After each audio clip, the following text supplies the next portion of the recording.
22 নম্বর পারার 5 নম্বর পৃষ্ঠা 6 নম্বর লাইন সূরা সূরা আহজাব আয়াত নম্বর 56 আলো রাখা। ইয়া আইয়ুহাল্লাযীনা আমানু হে বান্দাগণ সাল্লু আলাইহি তোমরা নবী মুহাম্মদ সাল্লাল্লাহু আলাইহি ওয়াসাল্লামের উপরে দরুদ পেশ করো ওয়া সাল্লিমু তাসলিমা নবীর প্রতি আন্তরিকতার সঙ্গে সালাম প্রেরণ করো। এই আয়াতটা হলো আয়াতুল মুতলাক, সেন্টেন্স বা জুমলাটা হলো মাফউলে মুতলাক বাবে তাফঈলের মাসদার। এবার আসছি বাপেরা, মুহাম্মদ সাল্লাল্লাহু আলাইহি ওয়াসাল্লাম তিনি কি বলছেন একটু দেখি। আল্লাহ রাসূল বলছেন মান সাল্লা আলাইহি ওয়াসাল্লাম সাল্লাল্লাহু আলাইহি আশরা, যে ব্যক্তি আমার উপরে একবার দরুদ শরীফ পাঠ করবে আল্লাহ রাব্বুল আলামিন তার নামায় আমলনামায় 10টা নেকি লিখে দেবে। সুবহানাল্লাহ। আরেকটা হাদিস মান সাল্লা আলাইহি আশরা ফি আউয়ালি নাহারি ওয়া আশরা ফি আখিরি নাহারি নালাতু শাফাআতি ইয়াউমাল কিয়ামাহ। আল্লাহ নবী বলেন যে ব্যক্তি দিনের শুরুতে আমার উপরে 10 বার দরুদ শরীফ পাঠ করবে, দিনের শেষে আমার উপরে 10 বার দরুদ শরীফ পাঠ করবে, ওই ব্যক্তির শাফাআত সুপারিশ আমি মুহাম্মদ সাল্লাল্লাহু আলাইহি সাল্লাম কিয়ামতের মাঠে আল্লাহ খুবই নিকটবর্তী করে দেবে। জুড়ে বলুন সুবহানাল্লাহ। আপনারা রাতে ঘুমানোর সময় 10 বার দরুদ শরীফ পড়ে ঘুমাবেন, ফজরের নামাজের পরে 10 বার দরুদ শরীফ পাঠ করবেন। এই হাদিসটুকু আমল করুন, এই হাদিসটুকু আমল করুন, এইটাই যথেষ্ট। চলো, दीन मिला ईमान मिला पढ़ने के लिए कुरान मिला, जो कुछ देने का था सब कुछ दिलवा दिया कमली वाले ने। कलमा तैयबा ला इलाहा इल्लल्लाह ला इलाहा इल्लल्लाह ला इलाहा इल्लल्लाह मुहम्मदुर রাসূলুল্লাহ সাল্লাল্লাহু আলাইহি ওয়াসাল্লাম। কলমা তৈয়বা পড়লেন কেন? চলেন, কলেমা তৈয়বাকে আমরা বারে বারে বলি জিকির। কি বললাম? বারে বারে পড়ার নাম কি বলি? জিকির। জিকির শব্দের শুধু একটা অর্থ নয় যে কলেমা তৈয়বাকে বারে বারে বলার নাম। জিকির শব্দের একাধিক অর্থ হয়, একাধিক অর্থ। আমি আপনাদের কাছে বেশ কিছু অর্থ বলছি, শুনেন। জিকিরের সর্বপ্রথম অর্থ হলো কি জানেন? জিকির মানেই হলো কোরআন। জোরে বলি সুবহানাল্লাহ।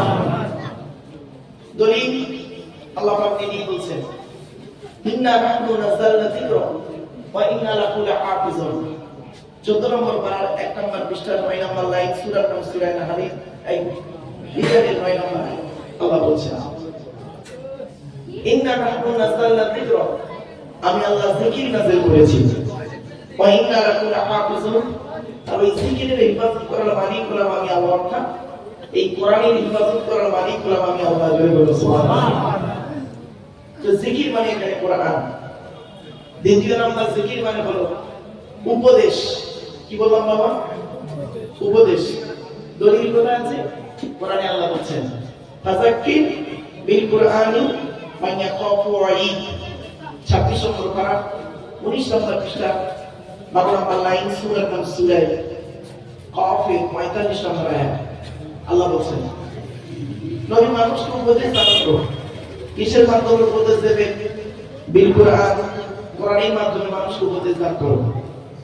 দেখেন জিকির মানে উপদেশ। এরকম জিকিরের অনেকগুলো অর্থ হয়, অনেকগুলো অর্থ। কটা অর্থ আপনাদেরকে বলবো? একাধিক অর্থ। আবার জিকির মানে কথাবার্তা। আফজালুল ইবাদত ইবাদাতুস সালাত। সবথেকে উত্তম ইবাদত কি জানেন? নামাজ। কি বললাম? নামাজ। দুঃখের বিষয় আজকে জলসা হচ্ছে, অনেক ভাইরা আছেন এখানে এশার নামাজ পড়েন, ঠিক না বেটি? অনেকে এখানে আছেন এশার নামাজ পড়েন, জলসা শুনতে বসে পড়েছে। নামাজটা ফরজ করবো না, কারোর জন্য মাপ নেই। আপনি দাঁড়িয়ে পড়তে না পারলে বসে পড়তে হবে, আপনাকে বসে পড়তে না পারলে শুয়ে শুয়ে পড়তে হবে, শুয়ে শুয়ে পড়তে না পারলে ইশারাতে পড়তে হবে। তথাপি নামাজ আপনার মাপ নেই, বিশেষ কারণ বিশেষ ব্যক্তি ছাড়া। আপনারা যখন জলসা দেবেন 3টি জিনিসকে ঠিক রাখবেন। 1 নাম্বার বক্তা। কি বললাম বাবা? বক্তা। বক্তা দুটো জিনিস দেখবেন।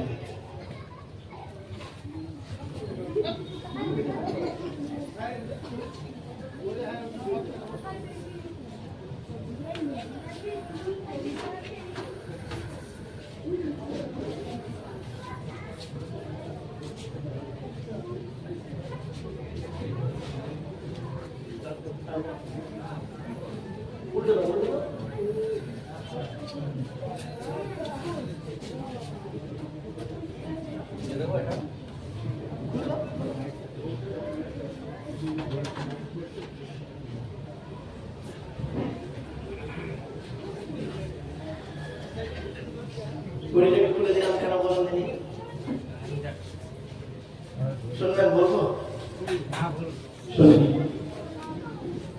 আমার যে কথাটা আপনার মনের সঙ্গে মিলবে তখন আপনি আমার মুখের দিকে চেয়ে থাকবেন, আর আমার যে কথাটা আপনার মতের বিরুদ্ধে যাবে তখন আপনি আমার দিকে না তাকিয়ে ঘড়ির দিকে দেখবেন। কখন শেষ করবে বলুন?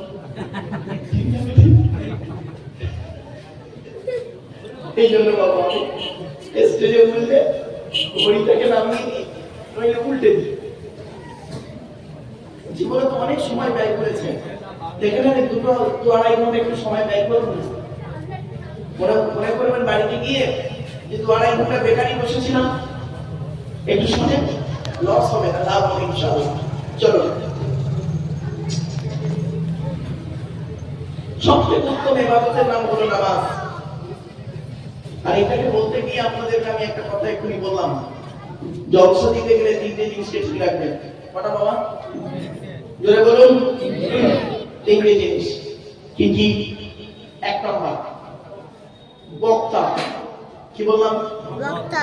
বক্তা। বক্তা 2টো জিনিস দেখবেন, সত্যিকারের বক্তাটা আলেম কিনা, সত্যিকারের বক্তাটি আলেম কিনা, কোয়ালিটি কোয়ান্টিটি আছে কিনা, সত্যিকার উনি আলেম কিনা। 2 নম্বর হলো শুধু আলেম বলে হবে না, বক্তাটা আমল আছে কিনা,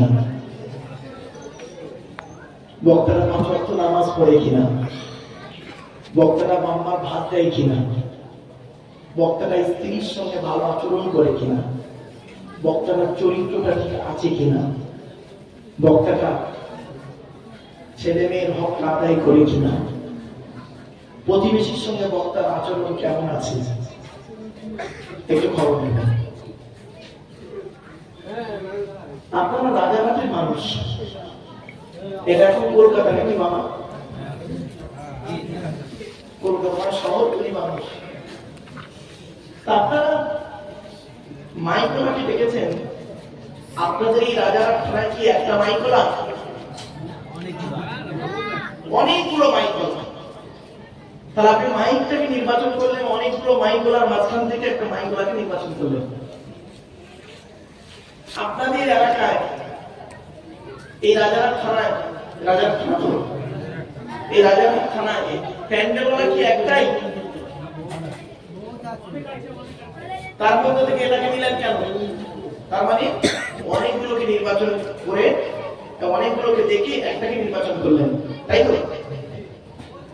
আপনি মাইকওয়ালাকে নির্বাচন করতে পারলেন, প্যান্ডেলওয়ালাকে নির্বাচন করতে পারলেন, যিনি বিরিয়ানি তৈরি করবেন তার বাবুর্চিটাও নির্বাচন করলেন, আর যে বক্তার ওয়াজ শুনবেন বক্তাটাকে নির্বাচন করবেন না?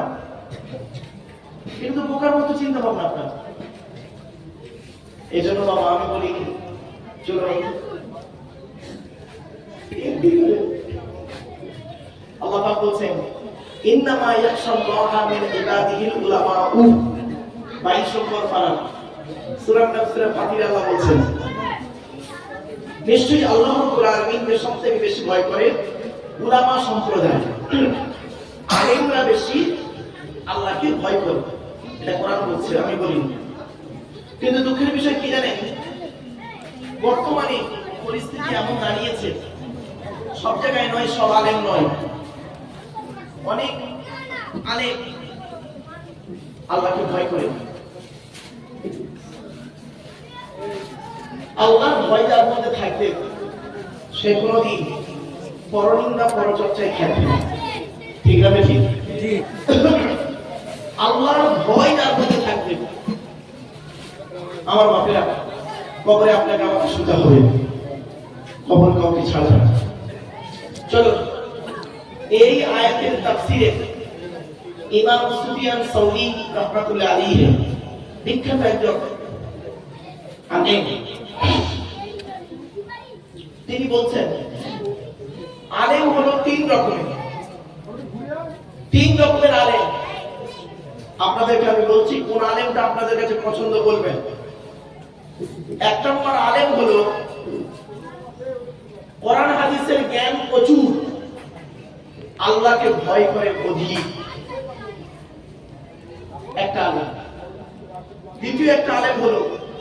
দ্বিতীয় শ্রেণীর আলেম হলো কোরআন হাদিসের জ্ঞান নেই, আল্লাহকে ভয় করে।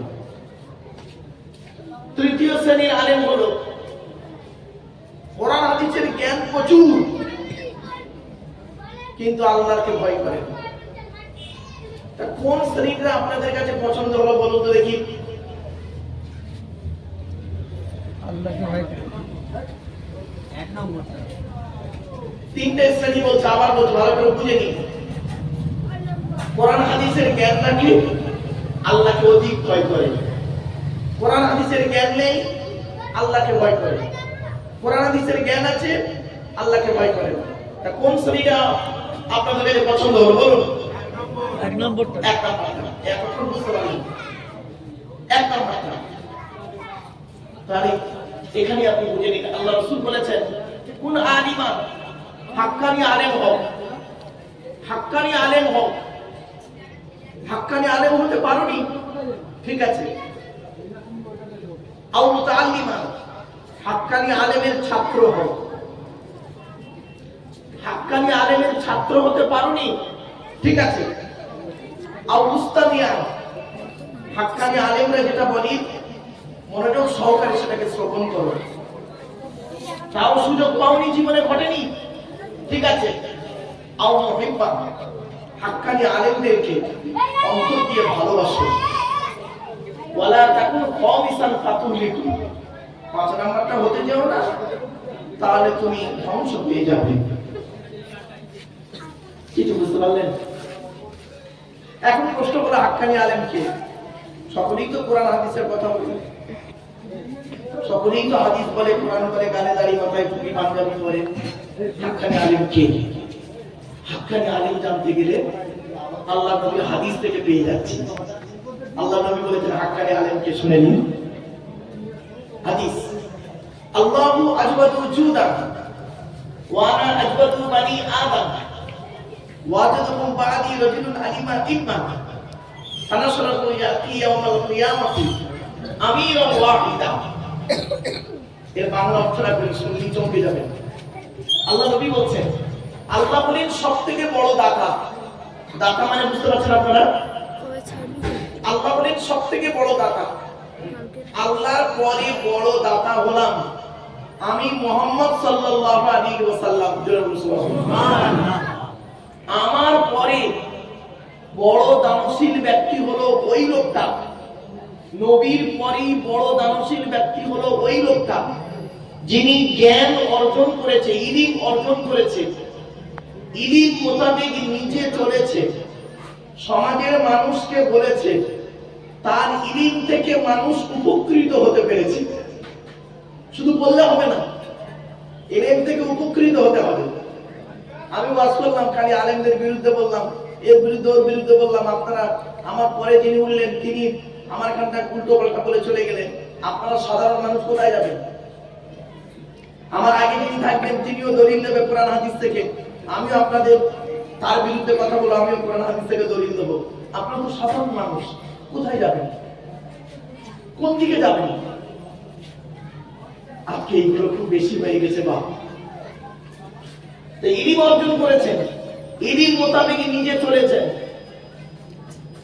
আর সেই ইলম থেকে মানুষ উপকৃত হতে পেরেছে। মানুষকে বলেছেন, মানুষ উপকৃত হতে পেরেছে ওই ইলম থেকে। ওনার ইলম থেকে মানুষ উপকৃত হতে পেরেছে। ওই শ্রেণীর আলেমকে কিয়ামতের মাঠে এক একটা দলের আমির, সরদার করে আল্লাহ তুলবে। জোরে বলুন সুবহানাল্লাহ।